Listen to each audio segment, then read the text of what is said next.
क्या आप जानते हैं कि अपने पीक समय में ब्रिटिश एम्पायर पूरी दुनिया की जमीन के 1/4 हिस्से पर राज कर रहा था।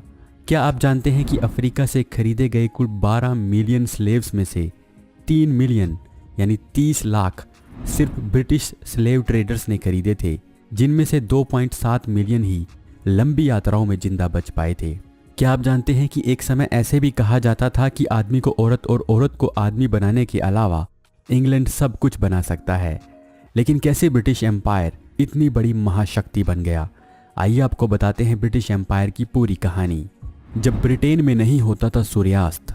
दोस्तों, एक समय ऐसा था जब कहते थे कि ब्रिटेन में कभी सूर्य अस्त नहीं होता, और ये बात सच भी थी। लेकिन इसका ये मतलब नहीं था कि ब्रिटेन के पास कोई और सूर्य था और पूरी दुनिया के पास कोई दूसरा। इसका सीधा मतलब ये था कि ब्रिटेन का साम्राज्य पूरी दुनिया के अलग अलग हिस्सों तक फैला हुआ था, और जब ब्रिटेन में सूर्य अस्त होता तो इसकी दूसरी कॉलोनीज जैसे कि भारत और ऑस्ट्रेलिया में सूर्य उदय होता था। इसीलिए कहा जाता था कि ब्रिटेन का सूर्य कभी अस्त होता ही नहीं है। ब्रिटेन का साम्राज्य भारत ऑस्ट्रेलिया ही नहीं बल्कि सुपर पावर अमेरिका, कनाडा और अफ्रीका तक फैला हुआ था। प्रथम विश्व युद्ध से पहले पूरी दुनिया में ब्रिटेन से बड़ी महाशक्ति कोई और नहीं थी। जिस तरह आज के समय में हर प्रोडक्ट मेड इन चाइना होता है, उसी तरह उस दौर में दुनिया का हर machine made product made in England था। उस समय इंग्लैंड हर वो चीज़ बनाता था जो उस समय के हिसाब से सोची जा सकती थी। आपने अक्सर सुना होगा कि अलेक्जेंडर या चंगेज़ खान ने पूरी दुनिया पर कब्जा करने की कोशिश की, लेकिन वो तो क्या, एक समय पूरी दुनिया की सबसे बड़ी महाशक्ति ब्रिटेन भी इसमें सफल नहीं हो पाई थी। हाँ, ये जरूर कहा जा सकता है कि इतिहास में किसी भी समय पर अगर दुनिया के सबसे बड़े साम्राज्य की बात की जाए तो उसमें ब्रिटेन का ही नाम आता है। आइए अब जानते हैं कि वो कौन से कारण थे जिसने ब्रिटेन को महाशक्ति बना दिया। ज्योग्राफिकल लोकेशन ने बचाया बाहरी खतरों से। अमेरिका के इतिहास की वीडियो में हमने आपको बताया था कि किस तरह अमेरिका की ज्योग्राफिकल लोकेशन की वजह से उसे दूसरे देशों का कम खतरा था। उसी तरह से ग्रेट ब्रिटेन भी एक आइलैंड कंट्री था जिस पर आक्रमण का खतरा उन देशों के मुकाबले बहुत कम होता था जो दुश्मन देशों से घिरे हुए थे। इस तरह ब्रिटेन का दूसरे देशों से बॉर्डर को लेकर कोई झगड़ा नहीं था। हालांकि ग्रेट ब्रिटेन बनने से पहले ये इंग्लैंड और स्कॉटलैंड में बटा हुआ था। 1603 में स्कॉटलैंड के किंग जेम्स 6 इंग्लैंड के तख्त पर बैठे, जिसके बाद स्कॉटलैंड और इंग्लैंड 1707 में मिलकर ग्रेट ब्रिटेन बन गए। इस तरह अब ग्रेट ब्रिटेन के अंदर कोई डिस्प्यूट नहीं रहा। साथ ही इसकी सीमाएं भी समुद्र के अलावा किसी देश से नहीं लगती थी। अब ब्रिटेन को किसी भी देश तक पहुंचने के लिए बस समुद्र को पार करना था। ब्रिटिश किंग्स और वहां की जनता का मानना था कि अगर उन्हें लगातार धन कमाना है तो ये समुद्री रास्तों के जरिए ही संभव हो सकता है, और इसी सोच के साथ समुद्री रास्तों की खोज शुरू हो गई। ब्रिटेन ने नई नई जगह खोजने के लिए समुद्री अभियान शुरू कर दिए। नेवी पर किया सबसे ज्यादा खर्च। ताकतवर नेवी के बिना ब्रिटेन के ये अभियान सफल नहीं हुए, जिसके बाद ब्रिटेन ने शिप्स और गन्स पर सबसे ज्यादा पैसा खर्च करना शुरू किया और पूरी दुनिया की सबसे ताकतवर रॉयल नेवी बना ली, जिसका ब्रिटिश एम्पायर की सफलता में एक बड़ा हाथ था। इसी नेवी की मदद से ब्रिटिश एम्पायर ने व्यापार को बढ़ावा दिया और अपनी समुद्री सीमाओं की भी रक्षा की। यहाँ पर यह समझना जरूरी है कि ब्रिटेन ने अपनी ताकत को बढ़ाने की बजाय व्यापार पर ज़्यादा फोकस किया और ज़्यादा से ज़्यादा धन अर्जित किया। एक बार जब ब्रिटेन ने नॉर्थ अमेरिका और वेस्ट इंडीज़ में अपनी कॉलोनी स्थापित कर ली तो उसकी ताकत बहुत बढ़ गई। ब्रिटिशर्स द्वारा स्थापित इन कॉलोनीज़ को अपने उत्पाद ब्रिटिश मार्केट में बेचने के लिए कहा जाता था, और इन उत्पादों को ब्रिटिश शिप्स के जरिए ही ग्रेट ब्रिटेन पहुंचाया जाता था। ट्रेड मोनोपोली से हुआ फायदा। इसके बाद 1651 में नेविगेशन एक्ट नाम से एक एक्ट पास किया गया, जिसके अनुसार ब्रिटिश एम्पायर और इसकी कॉलोनीज के बीच एक क्लोज्ड इकोनॉमी सिस्टम बनाया गया। यानी अब ब्रिटिश कॉलोनीज में जो भी सामान जाता वो सिर्फ ब्रिटेन से ही जा सकता था, और कॉलोनी से एक्सपोर्ट सामान को सीधे ब्रिटिश मार्केट में ब्रिटिश शिप्स के जरिए ही भेजा जाता था। इधर अमेरिका अफ्रीका के साथ तो ट्रेड इस तरह से चल रहा था, पर एशिया में ट्रेड करने के लिए ब्रिटिश ईस्ट इंडिया कंपनी की स्थापना की गई। मसालों से शुरू होकर ये व्यापार धीरे धीरे सिल्क, कॉटन, चाय और अफीम तक पहुंच गया। ब्रिटिश ईस्ट इंडिया कंपनी ने भारत में व्यापार के साथ साथ और क्या क्या किया उस पर आगे बात करते हैं। इस दौर में ब्रिटिश एम्पायर का मकसद पूरी दुनिया में ज़्यादा से ज़्यादा व्यापार करना था और इसी सपने के साथ ब्रिटिश एम्पायर ने यूरोप से लेकर अफ्रीका, एशिया, ऑस्ट्रेलिया और अमेरिका तक अपनी पहुंच बना ली थी। ब्रिटिश एम्पायर ने लगभग पूरी दुनिया में अपनी कॉलोनीज स्थापित कर ली थी। ब्रिटिशर्स ने किस किस तरह अपनी कॉलोनीज बनाई और उन पर पकड़ बनाए रखने के लिए वो सब काम किए जो उन्हें नहीं करने चाहिए थे, लेकिन एक चीज़ जो सब में कॉमन थी वो थी इसकी शुरुआत। ट्रेड पोस्ट और रूट्स पर ज़्यादा ध्यान।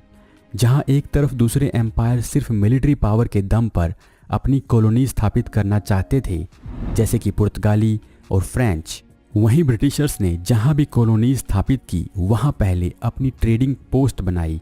पर एक बार ट्रेडिंग पोस्ट बनाने के बाद ब्रिटिशर्स ने वही किया जो दूसरी शक्तियां कर रही थी, फिर चाहे वो एंग्लो डच वॉर हो, एंग्लो स्पेनिश वॉर हो या फिर अमेरिकन रिवॉल्यूशनरी वॉर। भारत में तो ब्रिटिशर्स ने जिस तरह सत्ता पर काबिज होने की कोशिश की उसमें उन्होंने अपनी ताकत का बहुत ज़्यादा गलत इस्तेमाल किया। इतिहासकारों की माने तो जिस तरह से ब्रिटिशर्स ने भारत में मिलिट्री पावर का इस्तेमाल किया वैसा उन्होंने अपनी दूसरी कॉलोनीज़ में कहीं भी नहीं किया। यहाँ ब्रिटिशर्स ने अपने खिलाफ उठने वाली हर आवाज़ को बड़ी ही क्रूरता से दबा दिया। फ्रांस पर जीत के बाद बना इकलौती शक्ति।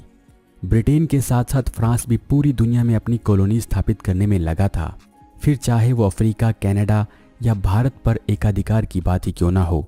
1756 में इन दोनों शक्तियों के बीच 7 ईयर्स वॉर छिड़ गई। 7 साल लंबी चली इस जंग में ब्रिटेन की जीत हुई और 1763 में ट्रीटी ऑफ पेरिस के साथ इस लड़ाई का अंत हुआ, जिसके बाद दुनिया भर में ब्रिटेन ही एक बड़ी शक्ति रह गया था।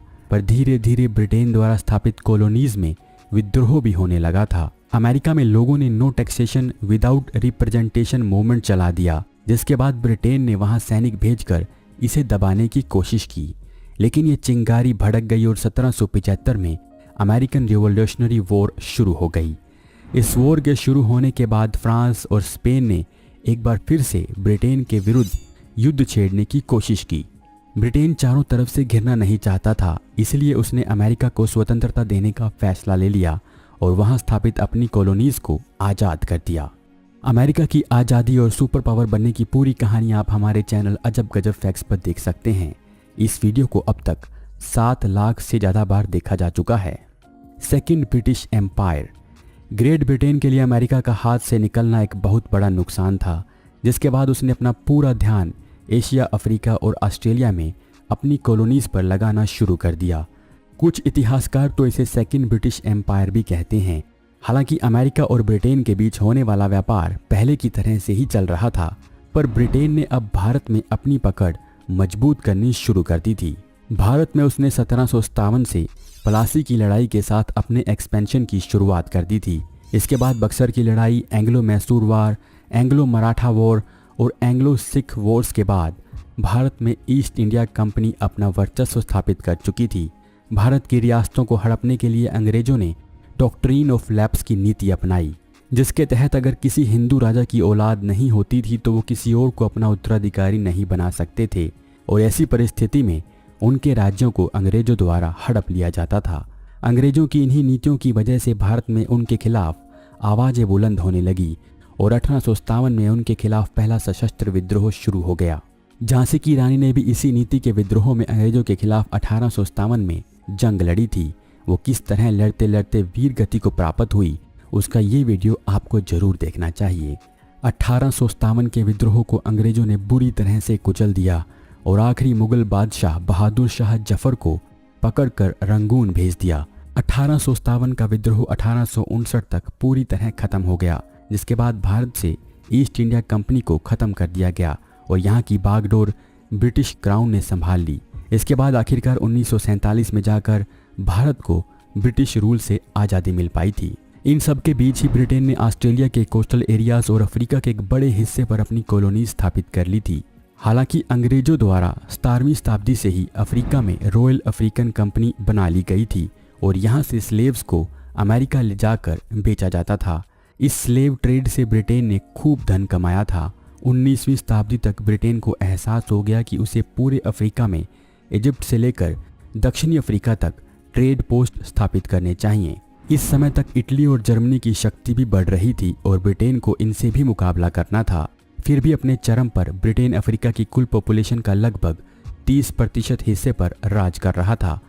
साथ ही जब ब्रिटेन सबसे पावरफुल था तो पूरी दुनिया की कुल भूमि का लगभग 25% हिस्सा और दुनिया की पॉपुलेशन के 20% हिस्से पर उसका राज था। ब्रिटिश एम्पायर के इतने ताकतवर बनने के पीछे बहुत से कारण थे जो हम पहले ही आपको बता चुके हैं, जैसे कि geographical position, naval supremacy, focus on trade and wealth. तो दोस्तों ये थी ब्रिटिश एम्पायर की पूरी कहानी। अगर वीडियो पसंद आए तो वीडियो को लाइक और शेयर जरूर करें। धन्यवाद।